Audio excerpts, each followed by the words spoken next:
They said they didn't want to fuss this year.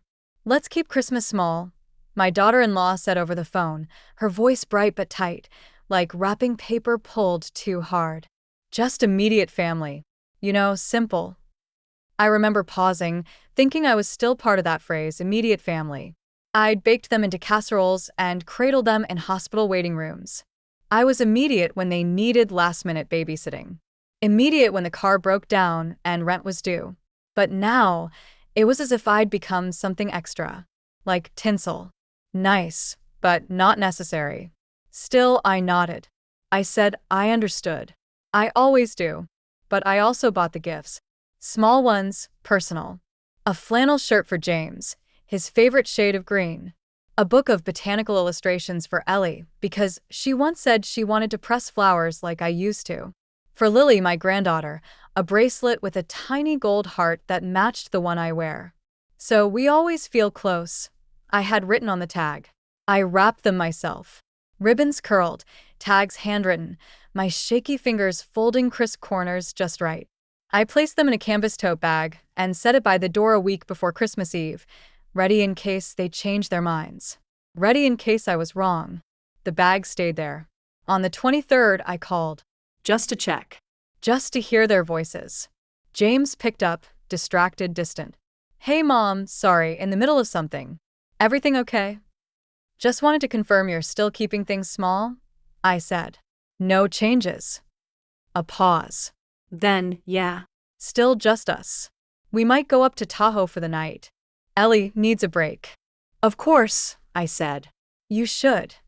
He exhaled with relief, as if I'd passed a test I didn't know I was taking. That night, I sat on the couch with the bag by the door and the house too quiet. My neighbor across the hall had her grandkids over. Laughter spilled through the wall like light under a door I couldn't open. I made myself a cup of tea. Didn't drink it. Just held it. On Christmas Eve morning, I opened my phone just after 8. Notifications blinked. I don't care for social media, but sometimes it's the only way I know they're still breathing. The photo hit me like cold wind. The 4 of them in matching pajamas, cocoa mugs in hand, sitting in front of a fireplace that wasn't theirs. Caption: grateful for a little mountain magic. Christmas Eve tradition upgraded. I zoomed in without meaning to. Behind them, a decorated tree, stockings on the mantel, Ellie's mother's dog in the background. They were at her parents' cabin. I wasn't just excluded. I was replaced. I didn't cry right away. I didn't even feel sad. What I felt was hollow. Like a room after the guests leave, air still warm but empty. I got dressed. Slowly. Neatly. Not because I had plans, but because I needed to feel like I belonged somewhere, even if it was only in my own mirror. At 10:20, I stepped outside and locked the door behind me.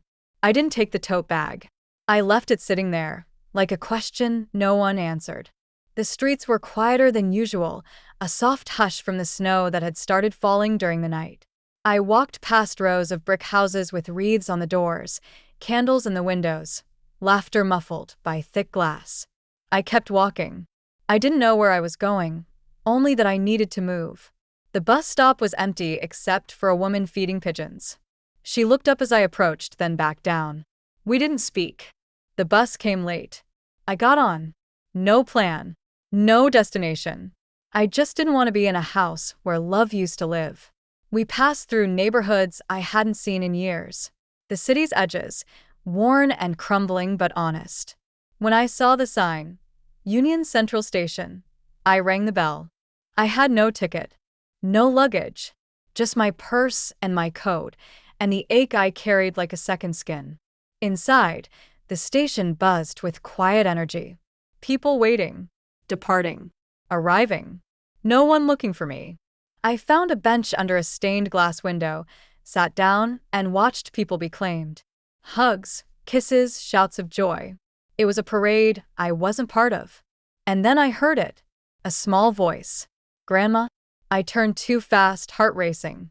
But it wasn't her. It wasn't Lily. It was another girl, maybe 6 or 7, running toward an older woman in a red coat. They embraced tightly. The girl held up a drawing. I made this for you. The woman cried. I looked away. My phone buzzed. I hesitated, then checked it. Not a call. A photo. Posted by Ellie. This time it was the cabin kitchen. A long table set for 10. Mismatched chairs. Her mother at the head. The caption, 3 generations, 1 full heart. I stared at the image. There was no space for me. Not at that table. Not in their idea of family. And that's when the tears came. Not loud. Not angry. Just slow. Steady.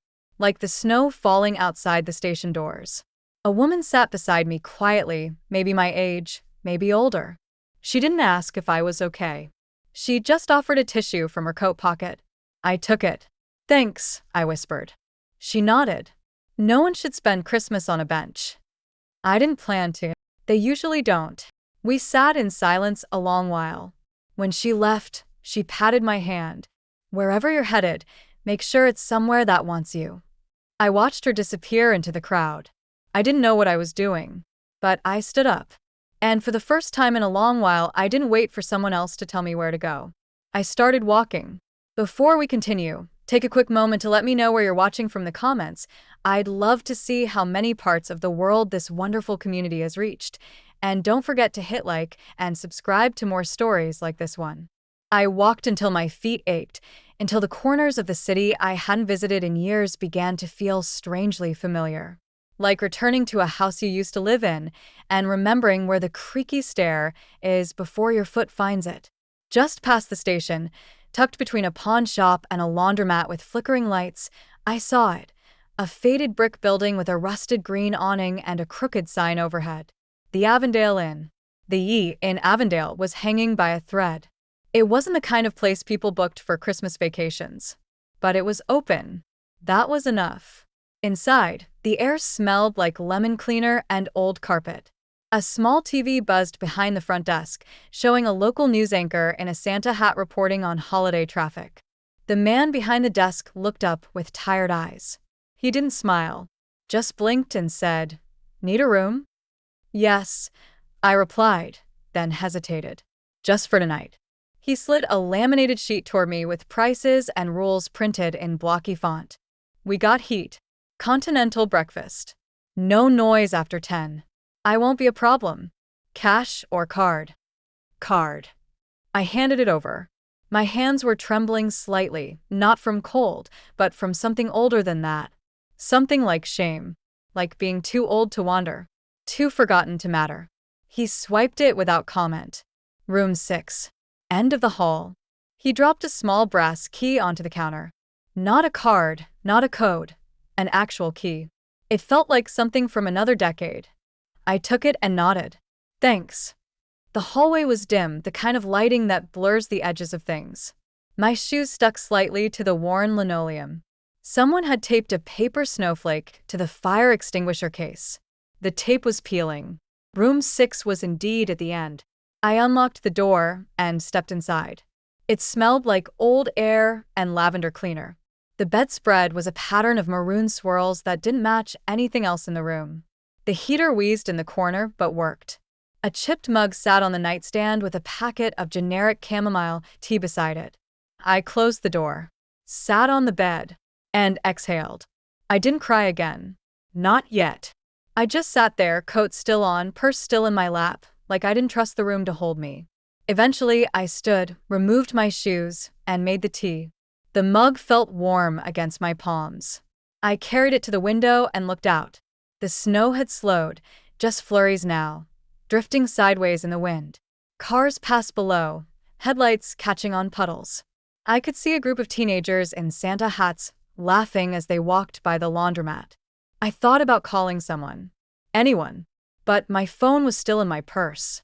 And if I called James, what would I even say? That I saw the photo? That I understood? That I forgave them? No. Not this time. Instead, I sat at the tiny desk by the window and pulled out the small notepad I always keep in my bag, mostly used for grocery lists or recipes I wanted to try but never did. On a fresh page, I wrote, "Christmas Eve, Room 6. Not where I expected to be. Not where they expected to leave me." I stared at the words for a long while. Then I kept writing. They said they didn't want to fuss. But what they meant was they didn't want me. At least, not this version. Not the older woman with thinning hair and creaky knees. They wanted the version of me who helped, who paid, who kept her mouth shut and her schedule open. That version is tired. I stopped, ran my hand over the paper, then tore the page out and folded it gently into the tea packet box. I didn't know why. Maybe for proof. Maybe just so it didn't disappear. By 9 p.m., the street outside was nearly empty. The front desk TV had gone to static. The hallway was quiet. I changed into my pajamas, navy with little white stars, a gift from Emma 2 Christmases ago. One of the last real ones I'd received. I brushed my teeth in the tiny bathroom. The faucet sputtered, but warmed eventually. There was a single towel. I didn't mind. Back in bed, I turned off the lamp and stared at the ceiling. There was a crack above me in the shape of a crooked tree branch. I didn't fall asleep right away. Instead, I thought about Lily, the way her face lit up at 5 years old when I gave her a wooden music box, the one with the ballerina that spun when it played. She had clapped her hands and said, "You always know." I wondered if she remembered that. I wondered if she'd even opened the bracelet I bought her, or if it was still sitting under some other tree, ignored and silent.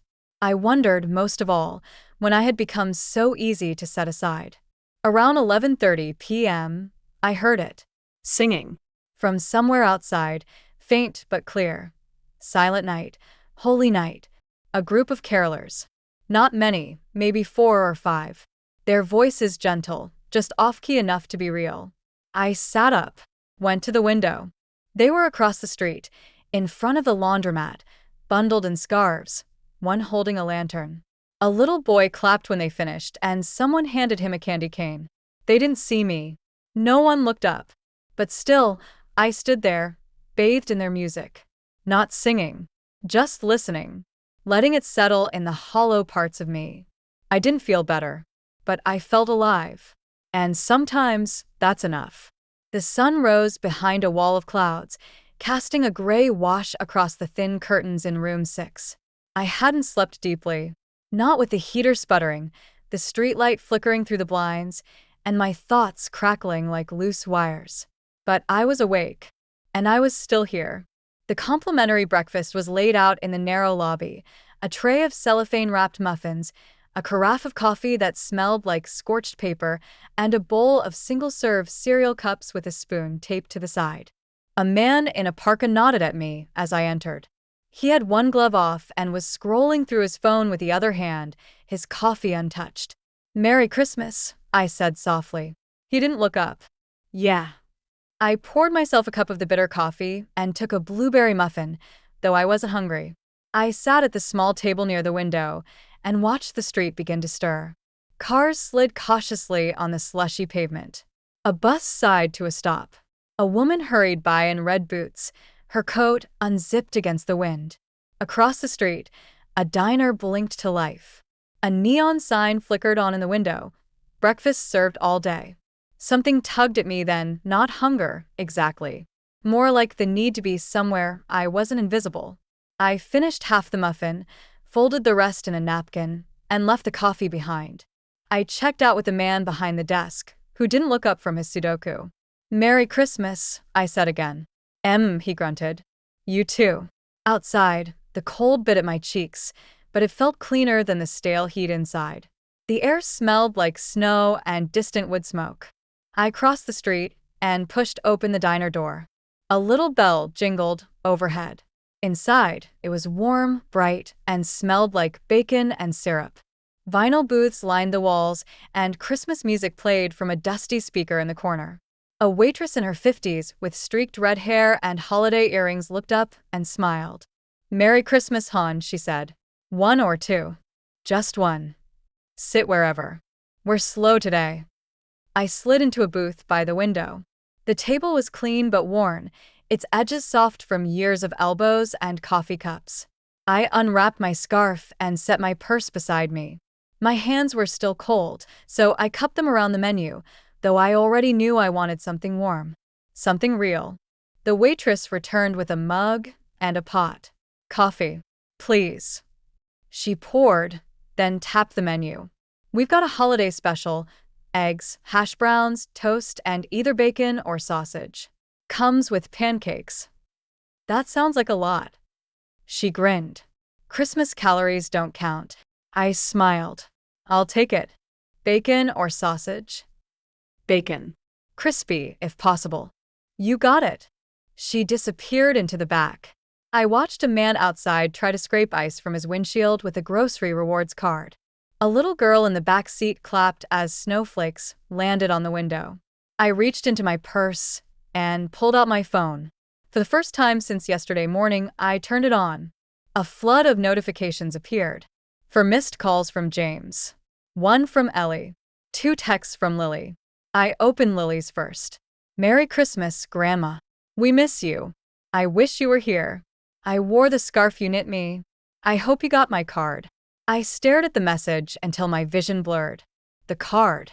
I hadn't checked my mailbox before I left. It was probably sitting there now, nestled between catalogs and grocery coupons. A small rectangle of love I hadn't seen in time. Then Ellie's text. Hi Irene. I'm so sorry. James told me you seemed a bit off on the phone. We really thought it would be too much for you this year. It's been a stressful month. I hope you understand. Merry Christmas. We'll call you later. Too much for me. That's what they thought. Or said anyway. I closed the message. Left James's calls unanswered. The waitress returned and slid a plate in front of me. Hot off the griddle, she said. Let me know if you need anything else. Thank you, I said. And I meant it. The food was hot and satisfying. The pancakes were slightly overcooked at the edges, just the way I liked them. The bacon crunched with each bite. The eggs were imperfect, the yolk runny, but it was mine. I hadn't made it for anyone else. No one had scraped their fork across the plate before I could sit down. No one needed me to refill coffee or cut food or listen while they pretended I wasn't aging in front of them. Halfway through the meal, the door jingled again. A woman walked in, alone, clutching a small bouquet of red carnations. She looked around the diner and frowned, then made her way to the booth beside mine. She sat facing me, though we didn't make eye contact. When the waitress came by, the woman whispered something, then set the bouquet on the table and folded her hands around a mug of tea. She looked tired and beautiful in that way people are when they're trying to stay brave. The waitress caught my eye and tilted her head slightly toward the woman. Her mom passed last week, she said quietly. Buried her yesterday. She said they always ate here on Christmas. Oh, I whispered. The waitress refilled my coffee without asking. Everyone's carrying something, she said. Especially today. When she walked away, I looked over at the woman again. She caught me this time. We exchanged the kind of smile that doesn't need words. Grief. Loneliness. Choice. Sometimes they sit together at the same table. I left a generous tip and paid in cash. As I stood to leave, the woman beside me reached for her bouquet.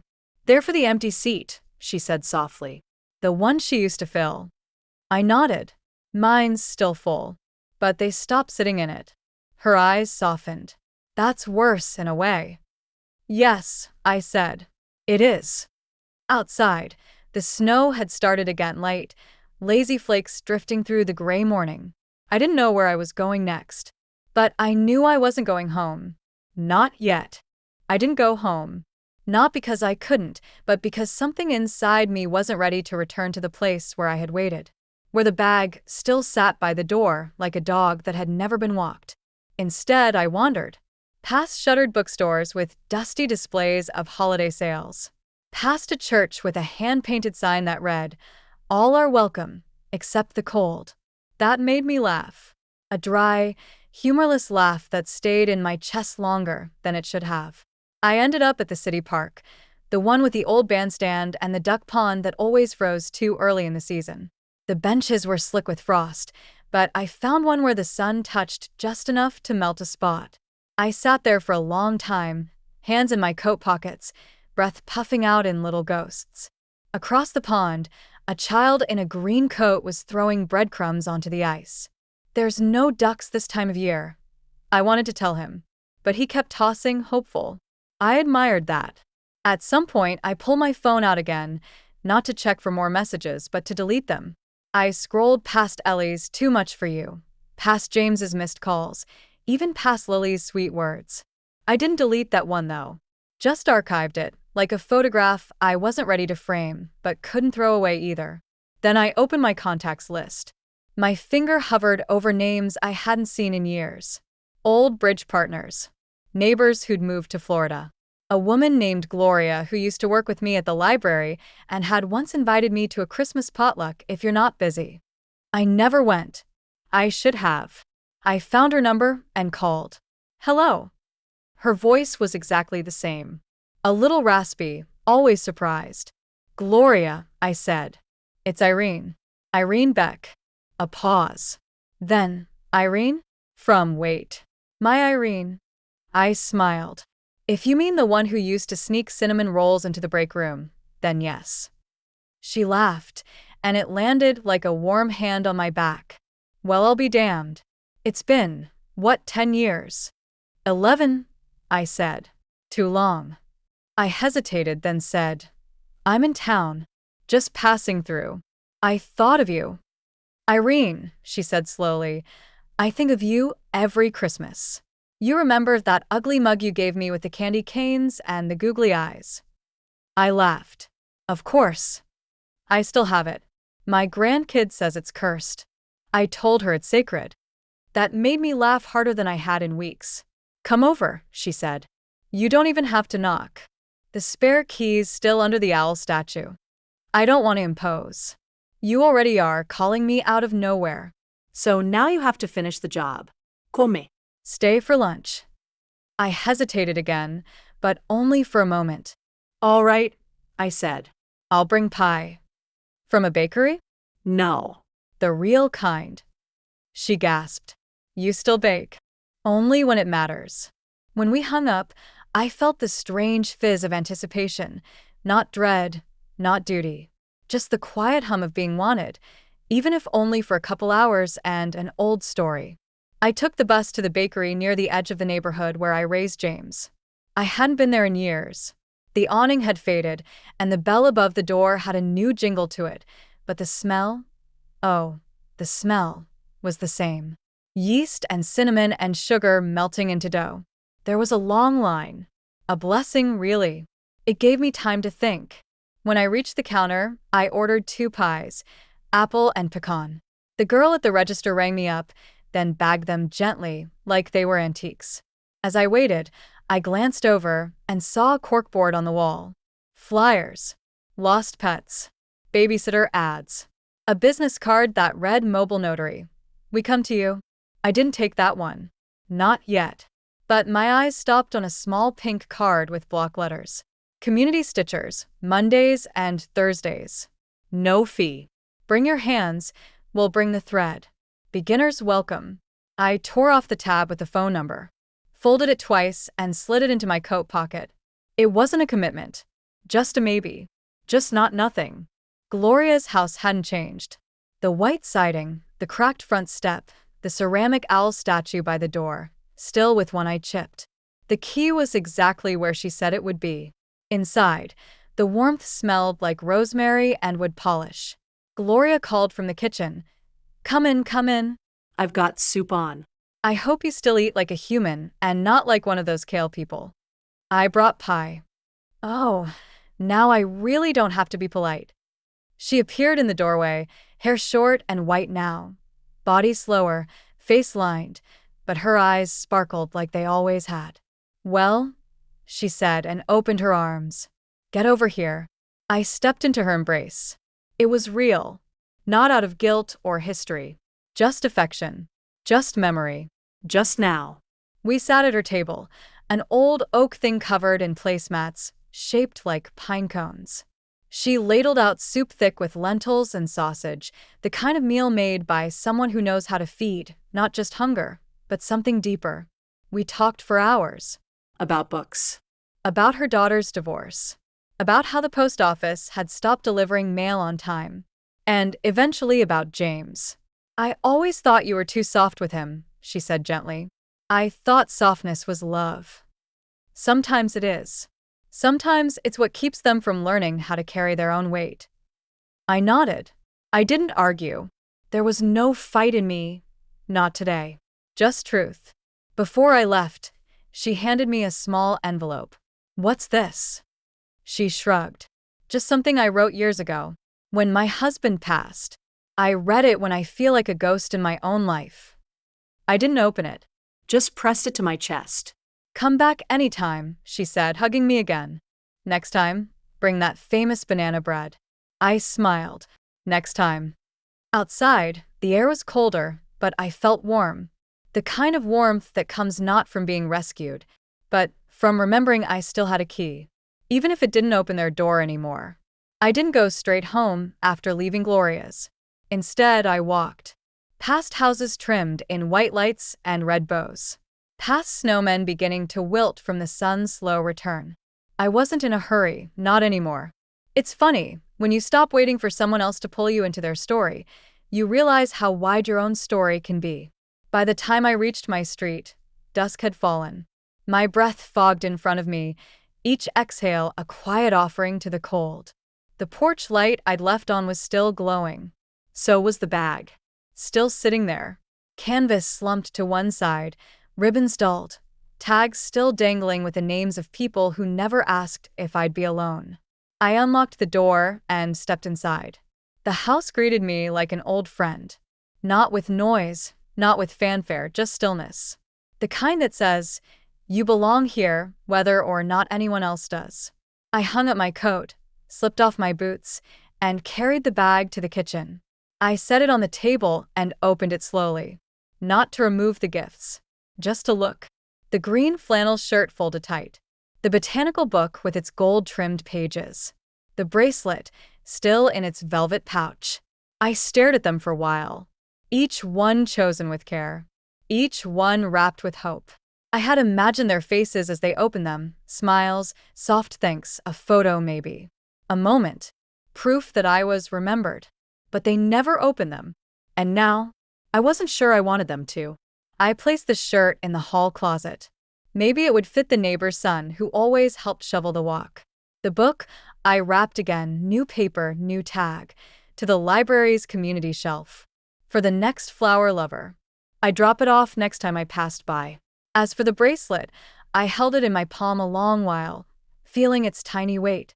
Then I walked to my bedroom, opened the top drawer of my vanity, and placed it beside the photograph of Lily when she was 8, wearing a ladybug costume and smiling like her heart didn't yet know disappointment.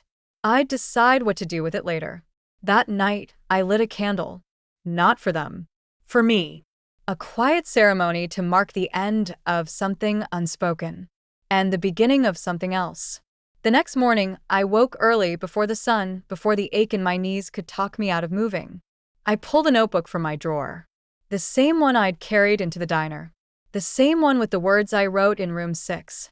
This time, I didn't write a letter. I made a list. Things I've done that no one asked for.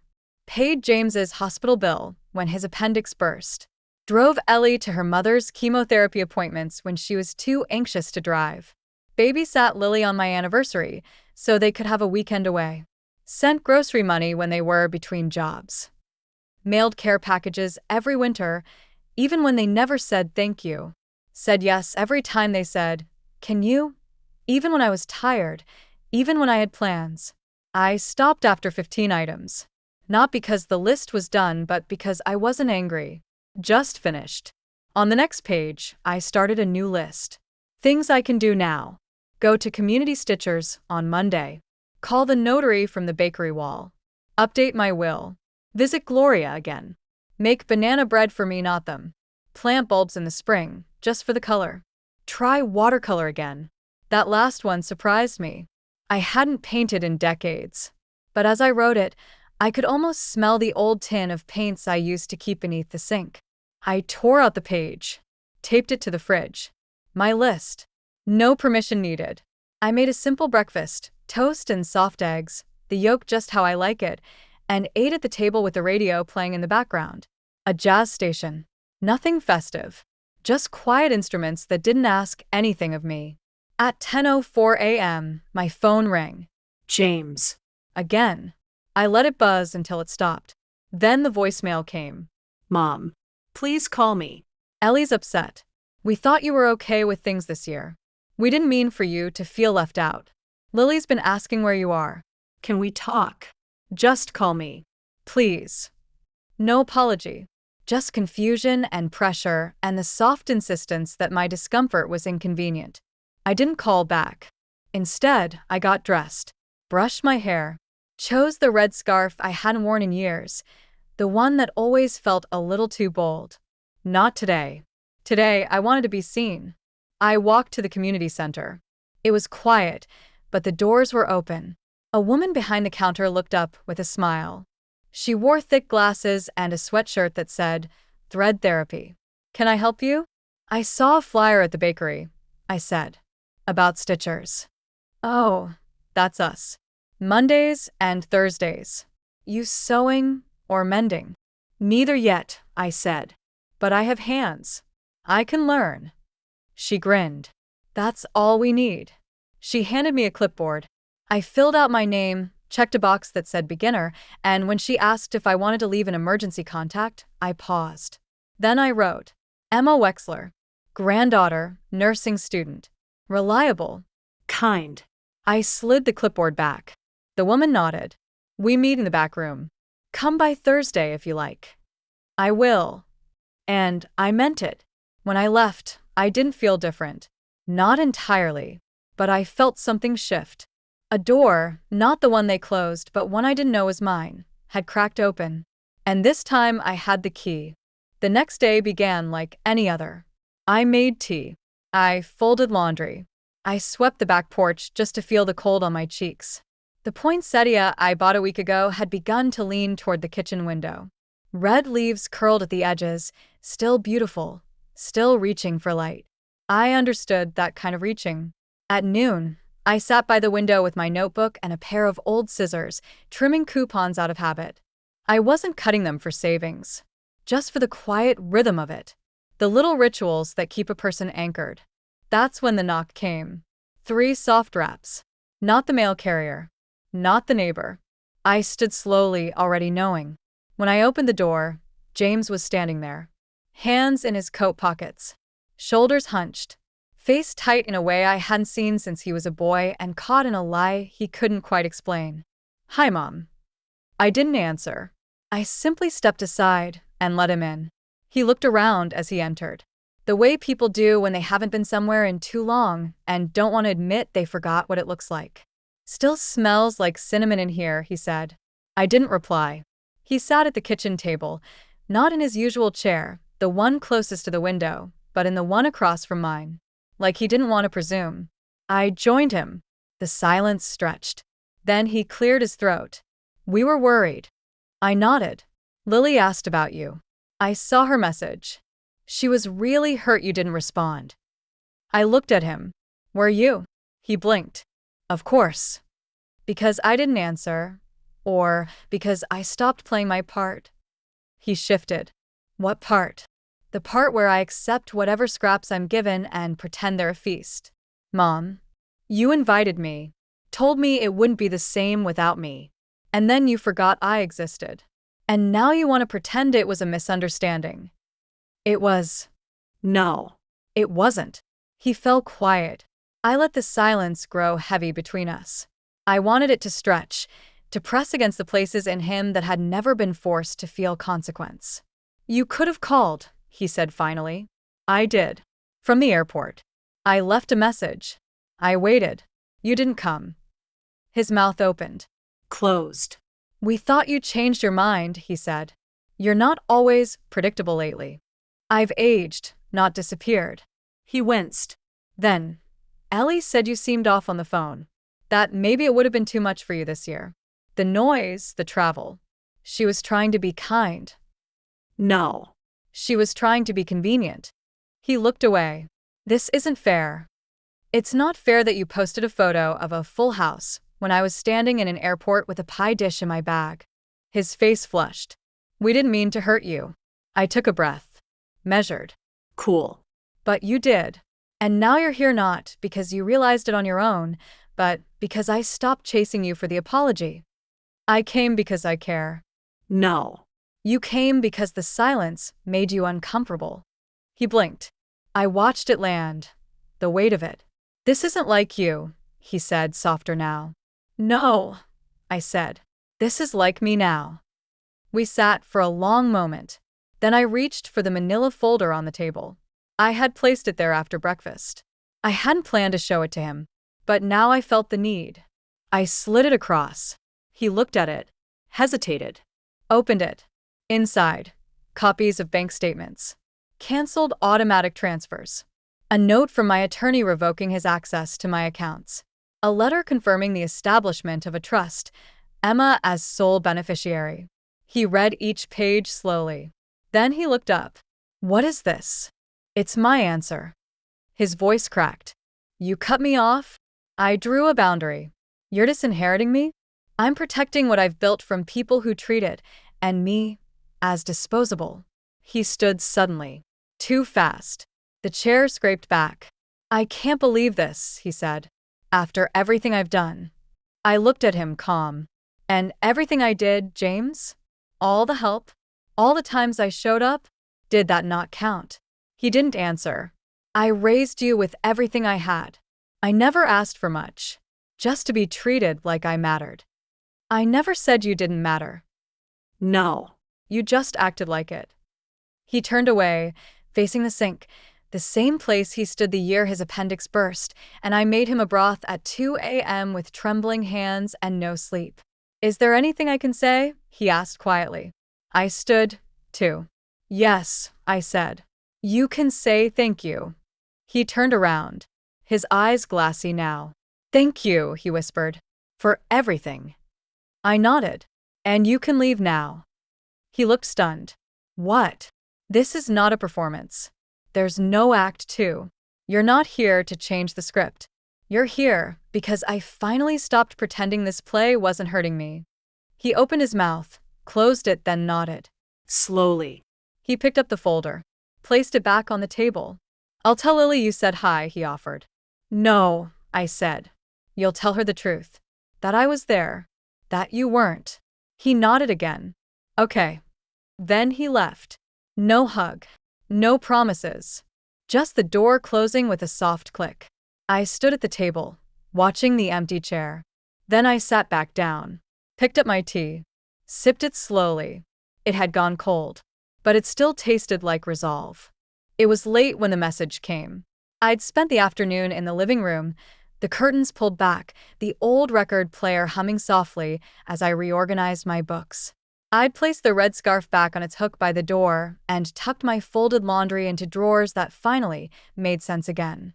There's a kind of peace in small chores, like rebuilding the edges of yourself with each carefully stacked item. At 7:42 p.m., my phone buzzed. I saw the name and froze. Lily. I didn't open it right away. I watched the screen go dark again, her name sinking beneath the surface like a skipped stone. I stood there holding the phone for nearly 5 minutes. Then I tapped the message. Grandma, I know something happened. Dad won't really explain. He just keeps saying you're taking space. Are you okay? Did we do something? Please tell me the truth. I miss you. I love you. Lily.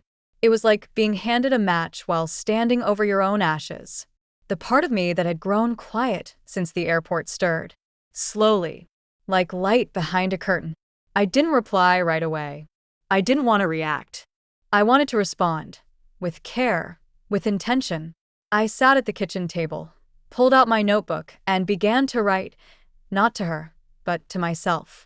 A list of things I wasn't going to say. I'm fine. It was just a misunderstanding. It's complicated. Ask your parents. Maybe next year. Instead, I tore the page out, set it aside, and started fresh. Lily, my dear, thank you for reaching out. I paused. Something did happen. And it's okay if you don't understand all of it yet. It isn't your job to carry that weight. But I want you to know this. I showed up. I was there. And they weren't. I sat back. Reread it. Then continued. That doesn't mean I don't love you. It just means I'm learning to love myself, too. And part of that is choosing not to be erased. Not again. I snapped a photo of the handwritten note, then attached it in my reply. I'm here, Lily. When you want to talk, really talk, I'll answer. Love always, Grandma. I hit send before I could second guess myself. Then I turned off the lamp, lit a candle, and made myself a cup of the lavender tea Emma had mailed me the month before. I sipped it slowly on the couch, wrapped in the same quilt I'd stitched during the winter James was born. 20 minutes passed. No reply. I didn't need one. Not yet. The next morning, I woke to another message. I'm so sorry, Grandma. I didn't know. I don't think they told me the truth. I thought you stayed home because you were tired. They always make it sound like you're tired. But I should have asked. I wish I had. It wasn't offensive. It wasn't performative. It was Lily. That raw kind of sorrow that only comes from seeing the shape of something you'd ignored and realizing it's been there the whole time. Can I come visit? She wrote. Just me. No pressure. I just miss you. My fingers hovered over the keyboard before typing. Yes. Of course. You always have a place here. I'll bake the cookies you like, the ones with the cinnamon sugar. She replied with a single emoji, yellow heart, and then, Saturday? I'll take the bus. I'll bring my sketchbook. Maybe we can sit outside. Or stay in. Or whatever you want. It was like sunlight through a frosted window. She was choosing me, not for what I could offer, not for guilt, but for warmth, for memory, for something neither of us wanted to lose. Saturday came like a gift wrapped in simplicity. I woke early, opened every curtain, aired out the guest room, and placed fresh sheets on the bed. I fluffed the pillow she always liked, soft and low, not the one that made her neck hurt. I laid a folded towel at the end of the bed, set a glass of water on the nightstand, and lit the candle she once said made the room smell like calm. At noon, I baked the cookies. The whole house smelled like comfort and sugar. At 2:16, my phone buzzed. On the bus. See you soon. I stood by the front window for nearly 20 minutes, afraid to sit. As if doing so would suggest I was still waiting for someone who wouldn't come. But this time someone would. At exactly 3:07, I saw her. She stepped off the bus with her sketchbook tucked under one arm, wearing that mustard-colored coat that swallowed her frame. Her hair was pulled into a low bun. No earbuds. No distraction. Just her. She spotted me through the window and smiled. Big and real and unafraid. I opened the door before she knocked. Hi, Grandma. Hi, baby. She stepped forward into the doorway, into my arms. No hesitation. No explanation. Just home. Lily stood in my doorway, and for a moment, time folded. She was no longer the teenager balancing a tote bag on one shoulder. She was 5 again, running across my kitchen in socks too big, laughing at the way cookie dough stuck to her fingers. She was 10, sitting on the porch steps, asking how to braid her own hair.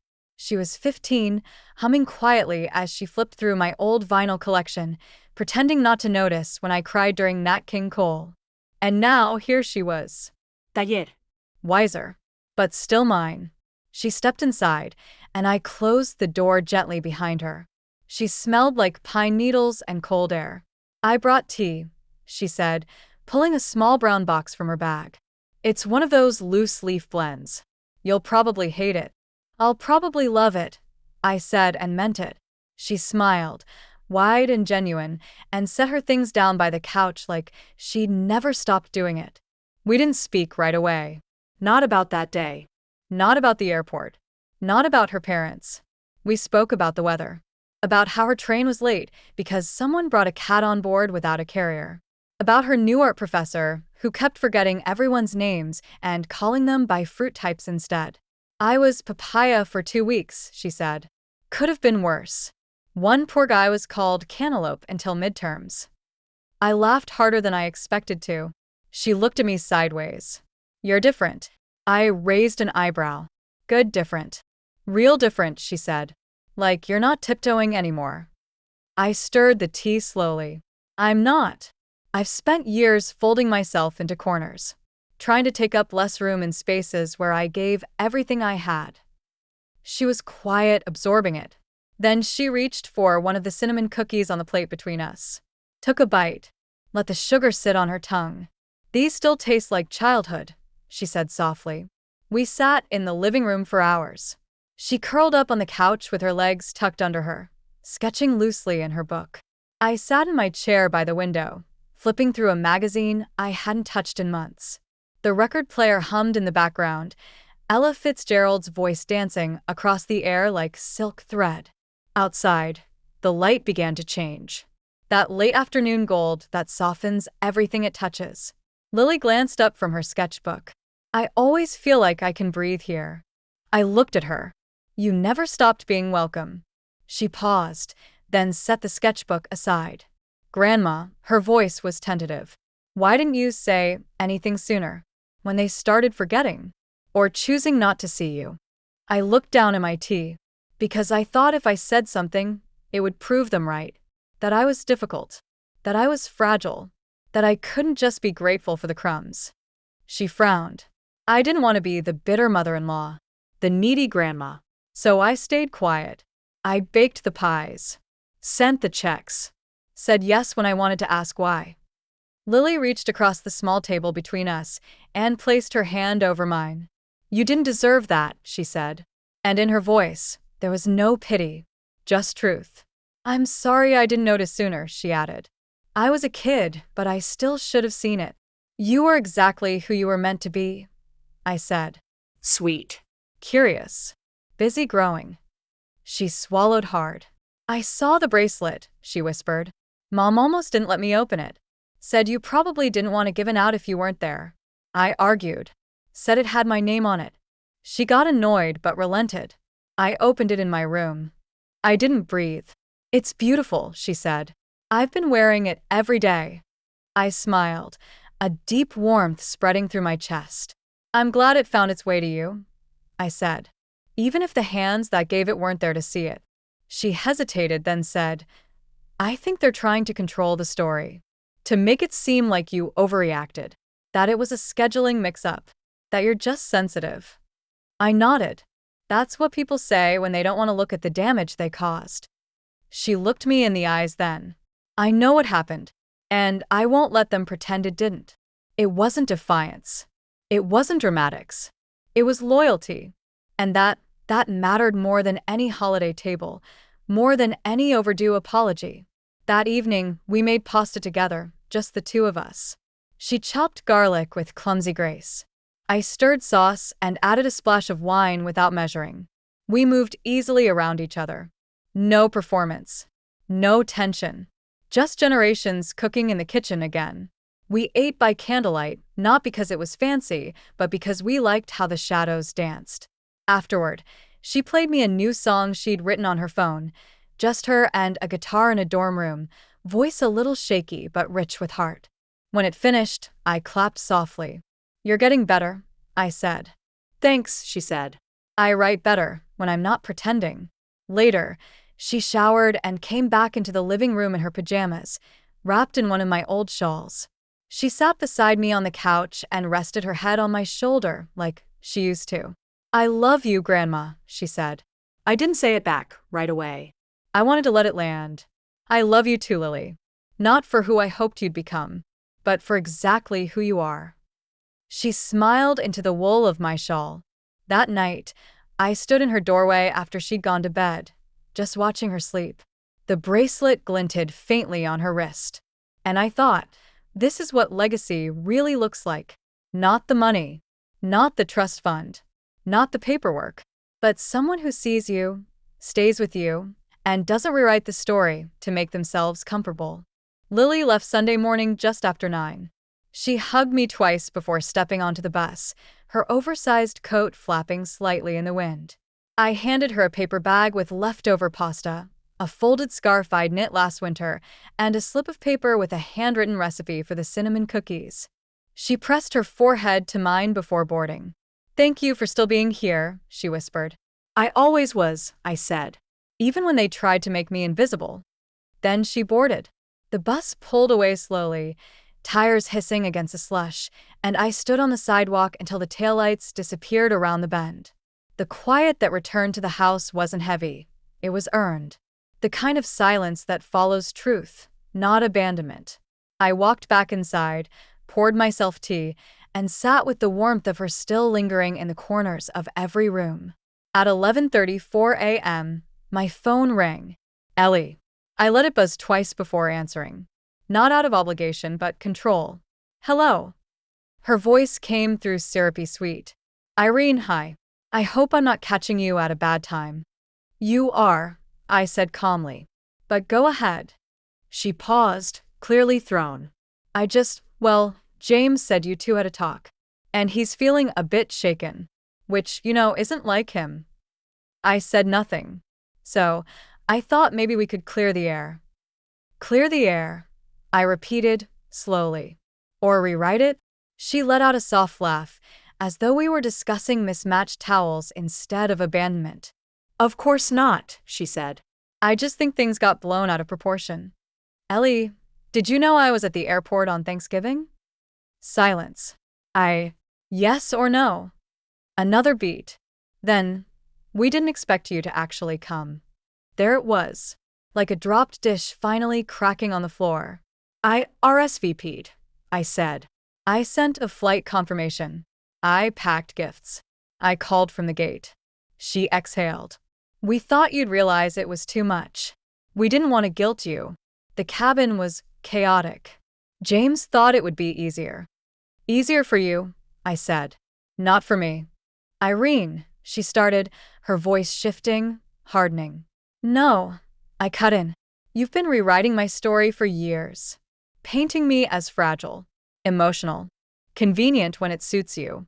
I baked your mother a pie when she was sick. I loaned you money for Ruby's field trip when your account overdraft.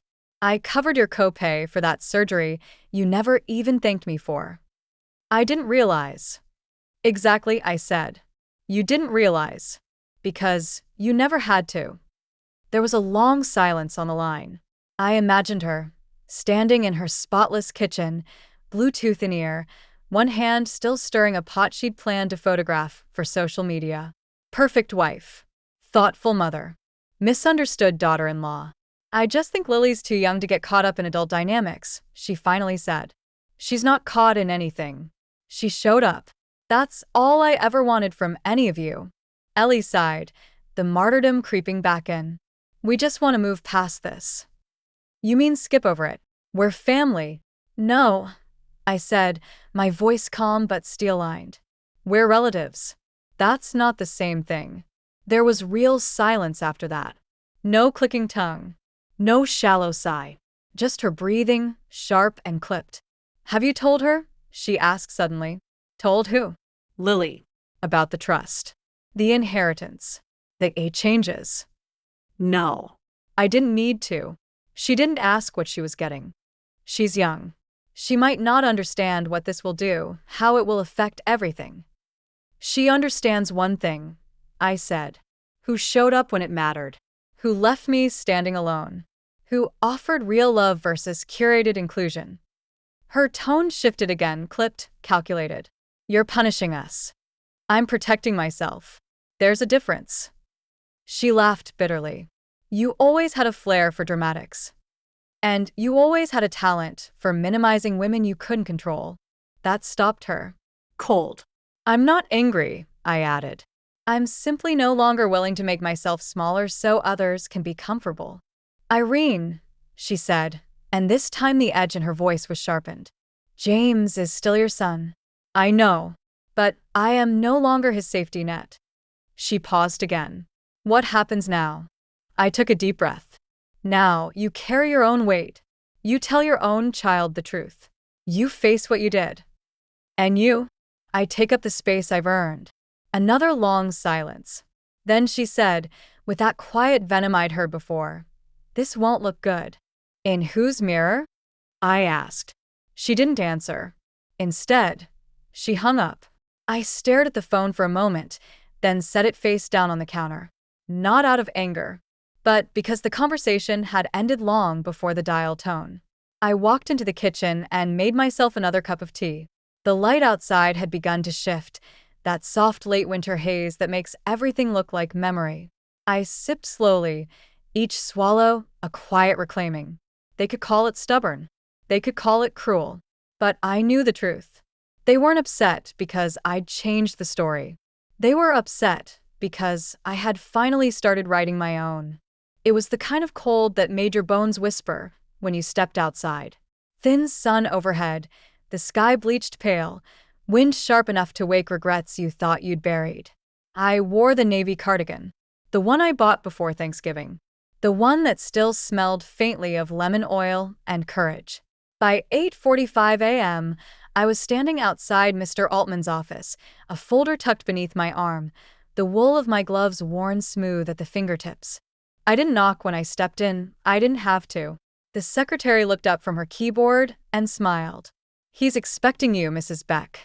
I nodded, offering her a quiet good morning before walking down the short hall to the glass-paned door with the gold lettering. Raymond Altman, ESQ, Estate and Legacy Planning. Inside, the warmth hugged me like an old coat. Mr. Altman stood as I entered, adjusting his wire-rimmed glasses. His hair had thinned since the last time I saw him, and the deep folds beneath his eyes looked more pronounced, but his gaze was still kind, still sharp. "Irene," he said, gesturing toward the chair opposite his desk. "Come in. Have a seat. I just finished reviewing everything this morning." I sat down, smoothing my gloves in my lap. "I won't take much of your time." "You're never a bother," he said. "Besides, clarity doesn't rush." He opened a leather folder and slid a neatly bound stack of documents toward me. "Here we have the finalized trust. Emma as sole beneficiary. You retain full control while living, of course. Access restrictions and usage clauses are exactly as discussed. Education, healthcare, housing, emergencies, at your discretion while you're alive, fully hers after." I nodded. "And the revocation documents for James?" "Included. All signatories confirmed. Notarized. Airtight." He paused before continuing, his voice softening. "Are you sure you want to proceed without notifying them formally?" "They'll figure it out," I said. "They already have in pieces. A letter won't help them understand something they refuse to admit." He nodded gently. "It's your right." Then I opened my bag, pulled out a separate envelope. Handwritten. Cream paper. No return address. "I want this included in the file," I said. "Not legal. Just personal." He hesitated, then took it from me, turning it slowly in his hands. "May I ask what it says?" "You may," I said, "but I'll tell you instead." He leaned back in his chair, waiting. "It's a letter to Lily. For when I'm gone." "Not for Emma? She already knows. She's lived it. But Lily, she's still untangling the version of me they handed her from the one she's now seeing with her own eyes." He looked down at the envelope again, then carefully slid it into the back of the trust file. "I'll make sure it stays attached." I smiled. "I know you will." He closed the folder and placed it gently in the drawer of his filing cabinet. "Is there anything else I can do for you?" I considered that, then nodded. "Yes," I said. "Tell me something you've never told a client." He blinked, then chuckled. "That's a dangerous request. I'm not looking for scandal. Just honesty." He tapped his pen against the desk twice, thinking, then said, "I've drafted over 600 wills in 30 years. I've sat with people at the end of their rope and people at the end of their lives. And the thing I've learned is this: people think legacy is money. But it isn't. It's who tells your story after you're gone, and whether you left them the truth or a hole they'll try to fill with guilt." I nodded slowly. "That's what this was," I said. "Not revenge. Just authorship." He smiled. "And it's a beautiful one, Irene. Not loud. Not cruel. Just real." I stood then, buttoned my coat, picked up my bag. As I walked to the door, he added quietly, "If I may say so, Emma and Lily are lucky to have you." I turned, looked him in the eyes. "No," I said. "They're just the ones who never stopped looking back." He smiled. "That, too." On the walk home, I passed a corner flower stand just reopening after the holidays. Buckets of white tulips stood like upright ghosts, soft and brave against the cold. I bought 3. One for me, one for the kitchen table, and one for the patch of earth by the front steps, even if it wasn't time to plant. Back home, I laid the flowers in a glass jar, let them brighten the counter. Then I sat at the table and opened my notebook to a fresh page. Not a list. Not a record. A statement. What I know now. Love offered in silence too long becomes invisible. Absence will always explain more than noise. The people who see you without needing your usefulness will always be rare and worth everything. You are allowed to change the ending, even if you wrote the beginning in someone else's handwriting. I tore the page out, folded it, slid it into the back of a new journal. The one Emma gave me last year, still blank, with a soft leather cover and a ribbon marker. Time to start using it. At 2:42, the phone buzzed again. James. I didn't answer. Instead, I opened the oven and slid in a loaf of banana bread. The house filled with warmth and cinnamon and memory. And for once, I didn't bake it in hope. I baked it in peace. The banana bread cooled on the counter, its scent weaving through the house like a memory that knew it was welcome. I didn't rush to cut it. I let it sit, golden and whole. At 5:12 p.m., the phone rang again. James. Then again at 5:27. Voicemail. Then a text. Mom. I don't understand what's going on. Why are you doing this? We're trying to fix things. Ellie said she talked to you. You didn't even give us a chance. Please, can we sit down as a family and talk this through? There it was, the carefully crafted performance of unity. Not truth. Just noise that sounded close enough to concern. I didn't reply. At 6:02, another text arrived. Emma just told me about the trust. You gave everything to her? Everything? After all we've done for you? That last part made me laugh. A dry, sharp sound that came from somewhere between disbelief and freedom. I didn't reply to that one either. Instead, I sliced the banana bread down the middle, plated a piece, and carried it to the living room. I lit a candle, put on a record, and took a bite. Warm. Sweet. Not too soft. Not too proud. Just enough. By 8:11 p.m., I'd made my way to bed. My body was tired, but my mind was clear. I read a chapter of a novel I'd been too distracted to finish. When the plot turned gentle and predictable, I closed the book, turned out the lamp, and listened to the hum of the radiator whispering its quiet song through the floorboards. It was the next afternoon when Emma called. I answered on the second ring. Hi, sweetheart. Her voice was clipped but steady. Did you get Dad's texts? Yes. And? I let them sit, like I used to sit, quietly, while the real story passed me by. She exhaled, not in frustration, but in understanding. I told him about the trust, she said. Not to provoke, but because he asked. Because I'm done pretending we live in different versions of this family.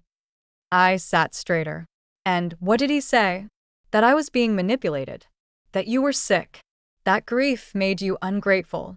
I closed my eyes. Emma continued. I told him the only person who ever showed up for me consistently, without strings, without silence, without needing to be right, was you. I swallowed. And then I told him that if he couldn't understand that, she added, her voice firmer now, then he didn't understand me. A pause. Then, quietly, I think he hung up on me. You don't have to carry that, I said. I never wanted you caught in the middle. I'm not in the middle, she said. I'm on your side. It landed like a soft door closing behind a lifetime of compromise. I don't want the money, she added. You know that, right? I know, but I accept the trust. Because it's not about inheritance. It's about acknowledgement. It's about someone finally seeing the weight I've tried to carry and saying, you don't have to do this alone. I pressed the phone tighter against my ear. You're not alone, I said. She cleared her throat. Ellie called me. I closed my eyes again. Of course she did.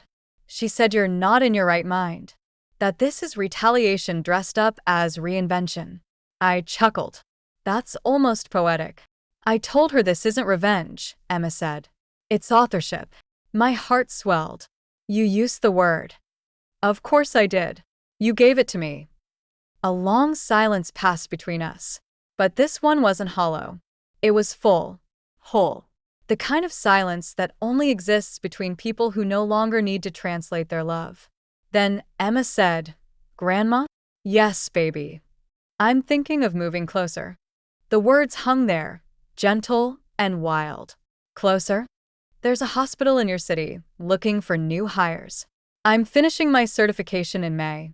I know it's soon. I know nothing's guaranteed. But she paused. I want to build something near you. A life where you're not a Christmas postcard. Where I can stop by with scones or grief or nothing at all, and still be welcome." Tears sprang to my eyes before I could stop them. "You'd be welcome every day," I whispered. "Even on the days you're too tired to knock." "I'd let myself in," she said, smiling into the phone. "As you should. I just wanted you to hear it first. Thank you." "And Grandma?" "Yes. If I do move here, would you teach me how to make that banana bread?" I laughed, full and warm. "Only if you promise to tell your kids someday that it was your recipe all along." Deal. We hung up a few minutes later, but I didn't move from the couch for a long time. The sunlight had begun to slant across the floorboards. I watched it travel, soft and certain, toward the base of the bookshelf. I walked over, pulled out a thick journal, half-used, full of grocery lists and fragmented poems, and tore out a fresh page. Then I wrote. When they couldn't hear me, I wrote. When they refused to see me, I baked. When they erased me, I planted new roots. And when they tried to change the story, I gave the pen to someone who would write the truth. I folded the page, tucked it inside the trust folder next to Lily's letter. They can't rewrite this now. Not while I'm still holding the pen. I'd left it there for months. The red bag. Still zipped. Still waiting. It sat just inside the front door like a loyal dog, or a wound you weren't sure how to treat. Some days I walked past it without a second thought. Other days I paused, letting my fingers brush its handle. But I never moved it. Not out of forgetfulness, but preservation. It reminded me. Not of what was taken from me, but of what I walked away from. Until that morning. A Wednesday.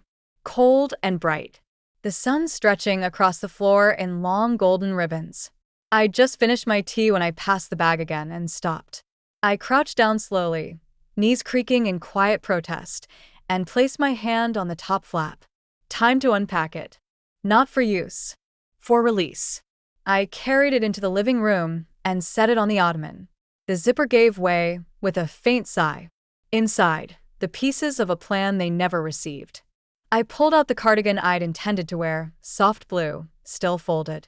A scarf I'd knit the week before my flight. The perfume I never spritzed. Then, the gifts. Each one still wrapped. Lily's was easy to spot. Smaller than the rest. The bracelet box now empty in her room, but I'd left the wrapping paper and ribbon in the bag, as if some part of me hadn't dared believe it was truly gone. Next was Emma's. A linen-bound notebook with her initials hand-pressed in gold foil. I smiled. That, I'd still give her. And finally, James and Ellie's. I'd picked it out myself. A joint gift. A high-end espresso machine. One of those sleek, brushed steel models with the milk frother and programmable buttons. I remembered reading the reviews, picturing it in their immaculate kitchen, picturing Ellie's Instagram caption, "Holiday mornings just got better." I stared at the box, then laughed. One short, surprised breath. They hadn't missed it. They hadn't asked. I unwrapped it slowly, removing the paper in deliberate folds. The machine gleamed up at me, untouched, unnecessary. I placed it gently on the table, then reached for my notebook. Things I no longer need to give. Gifts to be photographed but not remembered. Apologies for existing too fully. Gratitude for scraps of attention. Expensive tokens of silence. Myself in pieces. I tore out the page, taped it to the inside of the box. Then, without hesitation, I repacked the machine, walked it to the trunk of my car, and drove it to the donation center just outside town. The clerk, a boy no older than Lily, smiled as he carried it away. "Someone's going to love this," he said. "I hope so," I replied. "It deserves to be used." Back home, I returned to the red bag. Empty now. Except for one thing I hadn't remembered packing. A photo. It was from a Thanksgiving years ago, before the roles were defined, before I shrank.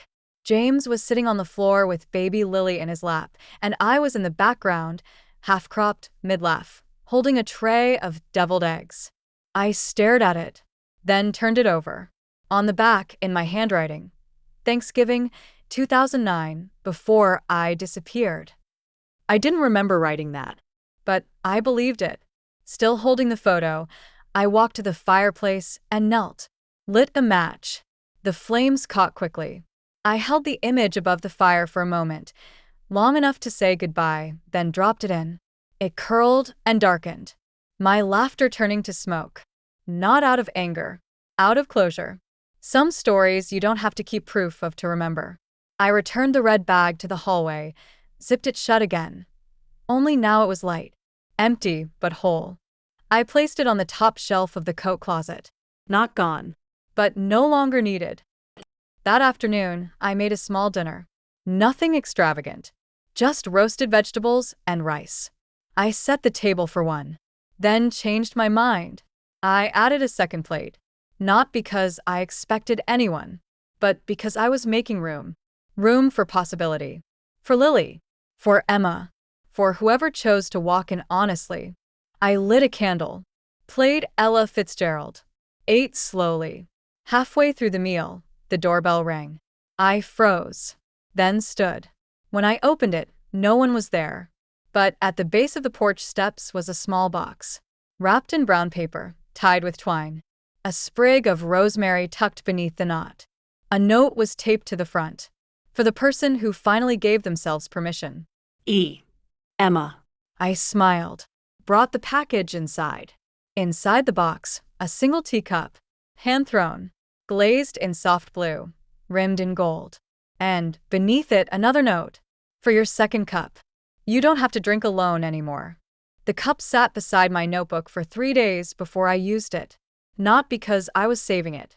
Because I was adjusting to the idea of not needing to. Each morning I'd run my fingers along its rim, that delicate gold tracing.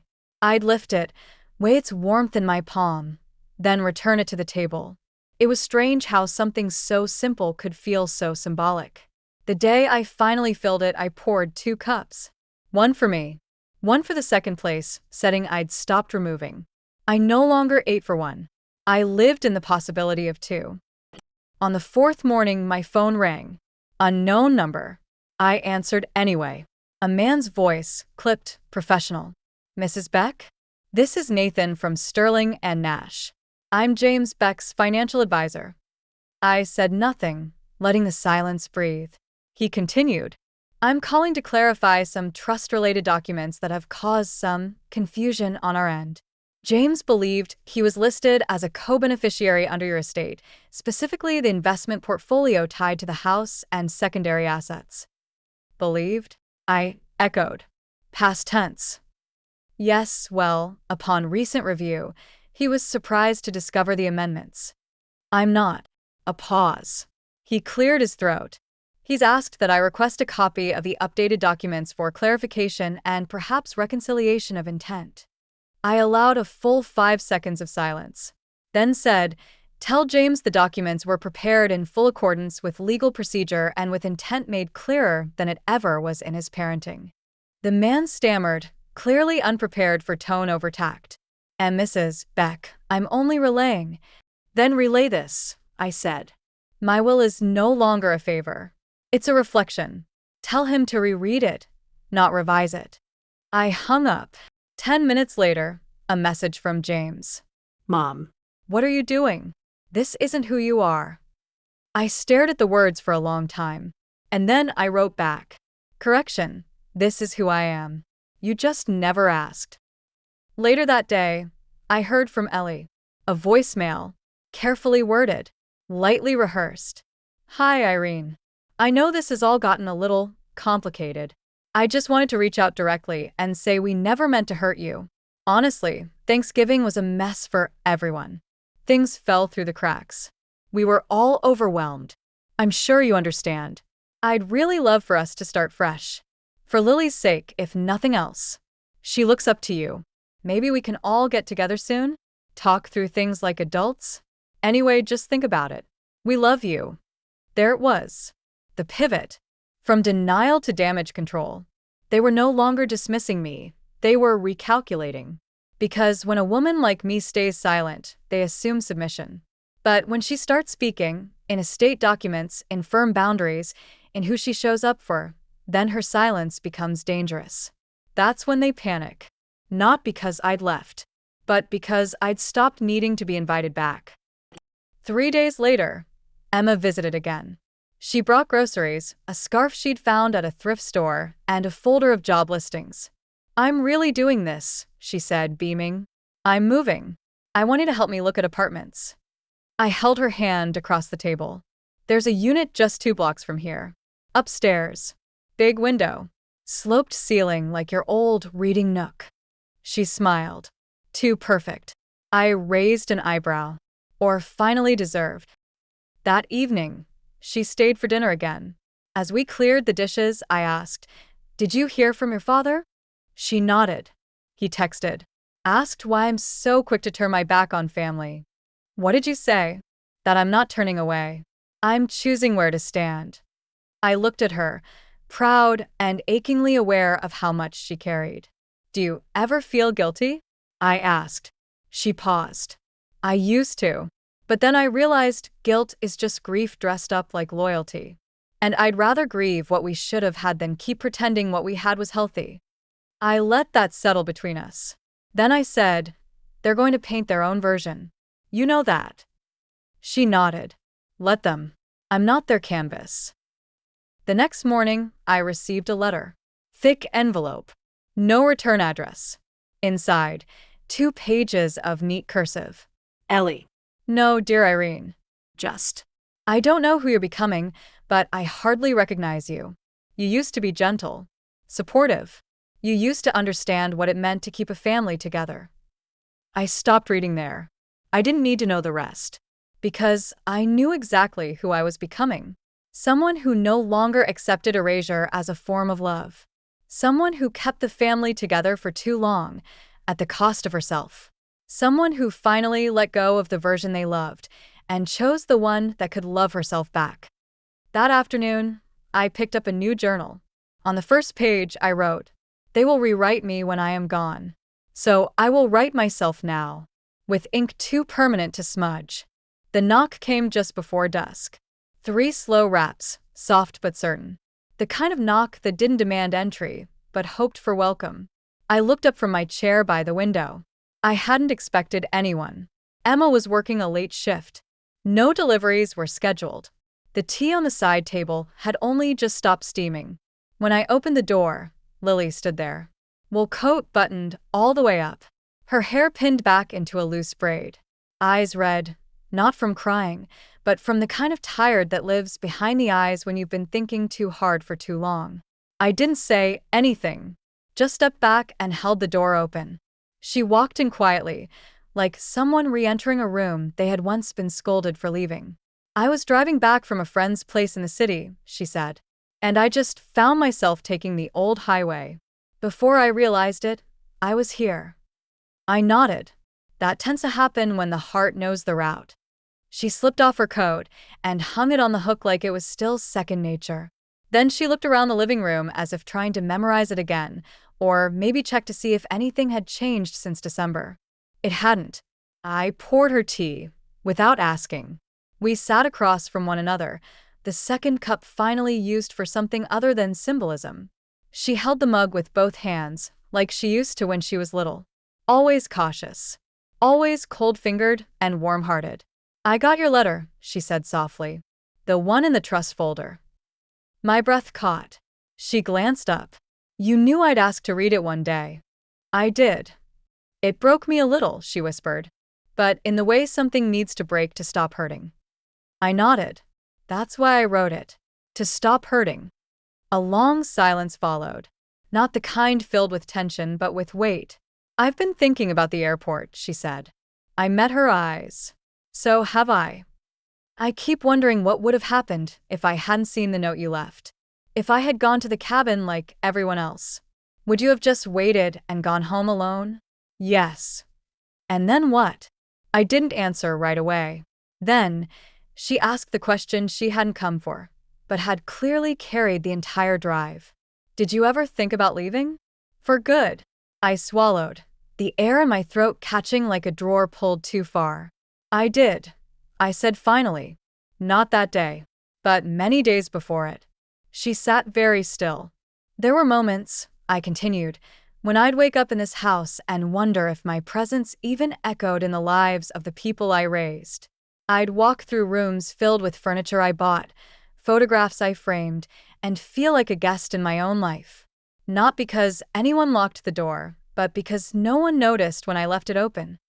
Lily blinked slowly, her face unreadable. There were nights, I went on, when I considered packing that red bag and driving south. Just disappearing. No argument. No letter. Just space. Somewhere they couldn't narrate me into something convenient. Why didn't you? Because of you, I said without flinching. Because even when you didn't say it, even when you couldn't, I saw the part of you that didn't believe their version of me. The way you watched me make breakfast. The way you touched my arm when no one else did. You saw the difference between polite affection and earned love. That's what kept me anchored. Her voice cracked.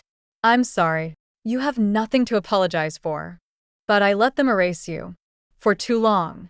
I believed them when they said you were fragile, that you were best left alone. I thought I was protecting you by stepping back. You were trying to survive a story you didn't write, I said. So was I. She covered her mouth for a moment, then dropped her hand. Do you ever wish you'd screamed? She asked. Just once. At dinner. At the cabin. At the way they treated you. I smiled, sadly. I used to. But now I know silence is louder in the long run. Screaming ends arguments. Silence keeps rewriting the ending. Lily sipped her tea. Her hands had stopped trembling.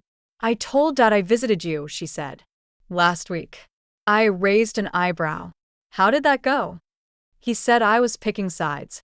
That I was being used. Let me guess. Ellie said I'm manipulating the will for attention? Her smile was wry. Almost exactly. I'm not surprised. I didn't argue, she said. I just said, you should have been at the airport. That made me laugh. She leaned forward, her voice quiet but firm. He called Emma too. Said you were pitting us against each other. She told me. And you didn't tell us? Lily asked. Didn't warn us? No, I said. Because that would have meant I believed they were worth defending myself against. And I don't. Not anymore. Lily stared at me for a long time, then said, I think I've always waited for you to explode. I kept thinking, one day Grandma's going to lose it. Slam the table. Cut them out. Burn it all down. And instead, I baked. She smiled. Exactly. I didn't explode, I said. Because they weren't worth the debris. I chose peace. But peace doesn't mean absence. It means presence for the people who show up. Lily's eyes glistened. You always deserved more, she said. You still do. I reached across the table and took her hand. I have it now. A beat passed. Then she asked almost shyly, do you think I could stay the night? I nodded. You never need to ask that. She looked relieved. Childlike again, just for a second. I want to learn, she added. Not just about how they failed you, but about how you stayed kind anyway. How you didn't let bitterness win. That's not something I can teach in a night, I said. Then I'll stay as long as it takes. That night, we sat by the fireplace and I pulled out old photos, not to reminisce, but to correct the captions. That's the day I fixed the roof by myself after James promised he'd help and never showed up. That's the sweater Emma wore in her class photo. I made it by hand while recovering from bronchitis. That's Ellie's bridal shower. I paid for the catering. She told everyone it was her mother's gift. Lily listened to every word, not shocked, just saddened. Like someone rewatching a movie they'd always loved and finally realizing the background characters were never background at all. We didn't go to bed until after midnight. Before she turned off her light, she peeked into the hallway and said, "Thank you for not leaving." And I replied, "Thank you for coming back." In the morning, she helped me make breakfast. No phones. No performance. Just two women, side by side, baking banana bread and humming to an old Motown record. When it was ready, we sat down at the table, 2 cups of tea steaming between us. And this time, the second cup wasn't a symbol. It was a seat at the table finally filled.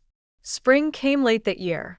The crocuses didn't break through until mid-March, and even then they hesitated, purple heads peeking out of the thawed soil like they weren't entirely sure it was safe to bloom. I understood. Growth is never certain, even when it's earned. Lily had stayed through February. Not every night, but most. She picked up shifts at a nearby bakery, enrolled in a remote course, and learned how to fix the dripping kitchen faucet on her third try. She started a journal of her own, jotting down lines like, "You can't reclaim what you don't name." And Love doesn't raise its voice, but it doesn't whisper itself away either. Every week, she peeled back another layer of our family myth, sometimes through photos, sometimes through recipes, often just by sitting beside me and saying, "Tell me how it really was." And I did. Not bitter. just honest. By the second week of March, the red bag, once a monument to rejection, was finally emptied for good. We folded it flat and tucked it under Lily's bed, not as a keepsake, but as a reminder. Survival sometimes looks like leaving, but staying with yourself. Then, on a Thursday morning that smelled like thawed earth and cinnamon, the doorbell rang. Lily was in the shower. I opened it. James. His eyes were sunken. Not unwell, just unmoored. He wore the same jacket he used to wear to the office, but it hung looser now, like he no longer filled the shape of his own life. He held an envelope. "Hi, Mom." I didn't move. He shifted. I know I'm not exactly welcome. Correct. But I needed to hand this to you in person. I stared at the envelope. "What is it?" "A letter," he said. "Not to fix things. Not to change the will. Just to say something I should have said a long time ago." My fingers stayed at my sides. He held it out farther. "Please. You don't have to read it now." "I don't have to read it at all," I said. He winced. "I know." I let the silence stretch. Then I said, "Leave it on the porch." He blinked. "You're not going to take it?" No. "Because I don't need to accept anything you're offering just because you regret the packaging. Leave it there. If I decide it's worth opening, I'll do it on my terms." He nodded slowly. "I understand." Before he turned to leave, I said, "Do you remember the Christmas gift you never opened?" He stopped. You looked right at it, then walked away. He turned back. "I remember. Emma opened hers. Lily wore hers. You ignored it." I didn't know what it meant. "No," I said. "You didn't care what it meant. Because it came from me, and by then, you'd already decided I was furniture. Useful. Unchanging. Not worthy of curiosity." He opened his mouth to reply. Closed it again. I stepped back. "Leave the letter. Then go." He did. I closed the door. Didn't touch the envelope for 2 days. Lily asked. I shrugged. "If it starts with 'I'm sorry you feel that way,' I'll burn it." On the third day, I finally opened it. It wasn't long, but it was clean. "Mom, I don't expect forgiveness. I don't deserve it. You were always there. And I didn't just miss it, I weaponized it.